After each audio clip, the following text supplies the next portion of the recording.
Hi again. So today I wanted to do another quick video. This one is again sort of a how-to, but still food related. Like I said, I was probably going to do my next one. I wanted to do just a quick DIY video on how to make your own spice rack. So the dilemma I've been having here is that my cabinets are not quite tall enough or deep enough to fit the average sized double tier spice racks that you can buy online.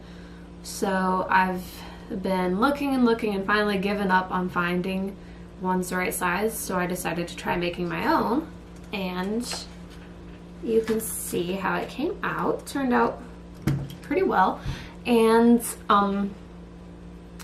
it actually ended up being a lot easier and faster to make than I expected, so I wanted to turn this into a quick video for anyone else having the same dilemma where you're like me, you have a million spices that you love to use, but they just eat up shelf space. So all you're going to need is some 1/4 inch thick wood, which let me go ahead and clarify here. Since my cabinets are shorter, I wanted to use the thinnest wood I could find. If you've actually got good height cabinets, you can make yours a little bit more durable, get a standard cut of wood and nail yours together. Since I needed to conserve as much space as I could, I used 1/4 inch thick cut, and I'm going to be using a heavy duty glue on these. So anyway, I went to Lowe's and I got a sheet of, it was about 2.5 feet by 2.5 feet square, 1/4 inch. It's finished on one side and plain on the other, and it was $3 and some change for a 2.5 foot sheet. That ended up, when marked, making enough pieces of wood to do 3 double tiers. So this is going to come out to less than $2 per spice shelf if you use the same wood. If you have some other wood in a similar size, then go ahead and use it, but yeah, that's what I ended up using. So what you're going to need is you're going to be doing lots of 2-inch wide strips, and for the dimensions of this particular one here, I'm going to give you those dimensions. If yours are again taller or shorter or whatever, you'll want to adjust it. But you're going to need, for this exact one, 2-inch wide by 7 3/4 tall strips here. These are going to be the sides, and you're going to want to mark at least a line about 5 inches up the strip, and that's going to be where the bottom of your top shelf is going to be. So the line is going to be on the underside of this wood here. And again, if your spice shelf is taller or tall enough that you can get away with it, I would make this a bit taller, just because these spice bottles here are the only size that I can get in this bottom shelf and still get them out, because any other standard spice bottle is going to be too tall. So if you have more height in your shelf, then definitely go ahead and raise your line up a little higher, but make it at least 5 inches tall if you're using, this is the Great Value organic glass bottles here, the size. So 5 inches will give you enough to get those in and out. So 2-inch by 7 3/4 inch strips marked at 5 inches high or taller. You're going to want 2 more 2-inch by 10 3/4 strips. These are going to be the bottom of your shelves. And then you're going to want 4 2-inch by 11 1/4 long strips that are going to be the sides of your shelves. So once you've got those all cut and sanded, make sure you do that so you don't end up with splinters in your hand every time you go to take a spice out of your cabinet. You are going to, first, if you're doing like me using the thinner wood and gluing, you're going to want just some paper or something to lay down to keep from getting glue on your surface. So you're going to lay down a little paper. Then you're going to take your 2 shortest strips. You're going to want something for this to be held up by while it's gluing together, so I'm just using some candles to lean them against. So you're going to put a line of glue along the very bottom and a line of glue just above your pencil line here on each of your 2 short strips.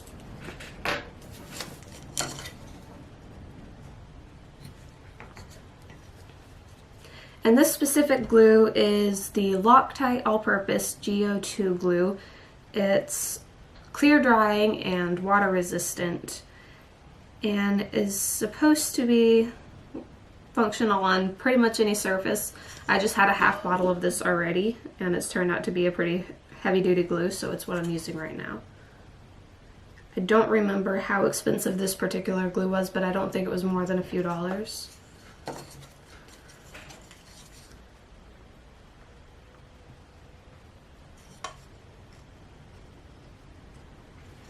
Alright,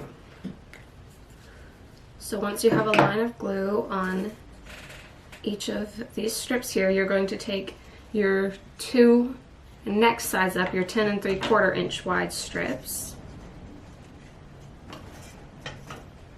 and you're going to put one against the bottom line on each side and one against the top line on each side.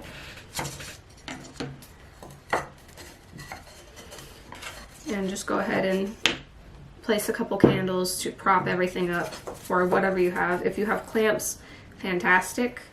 I didn't have any, so I'm not using clamps.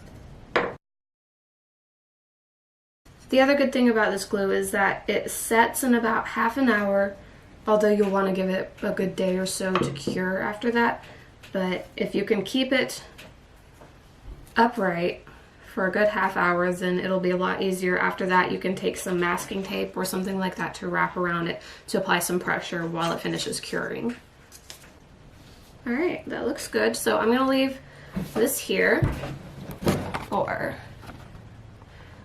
about a half hour to cure, but I do have one already started, so you can see once it's dry, you're gonna have a piece like this. And so from here, you just move on and you take your 4 longer strips. So you're gonna run 3 lines of glue on each piece and one along the top shelf overlapping, one along the bottom shelf overlapping, and then you're gonna flip it over and repeat on the other side. So I'm going to go ahead and start that.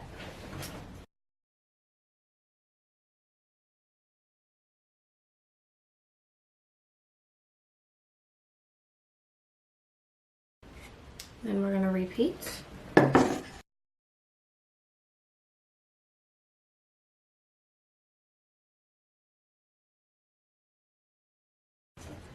And that's going to be overlapping the top shelf. Alright, so we have one side lined up.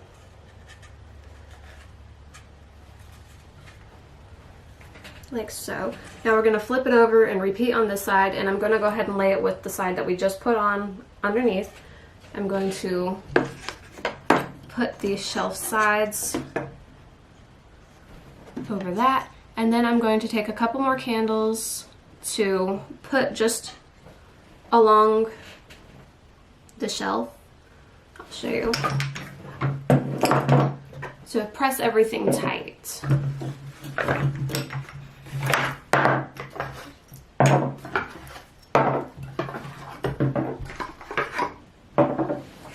So when it's laid on its side with the strips gluing, I'm going to take a couple more candles and put them along here while it's laying flat to press everything tight.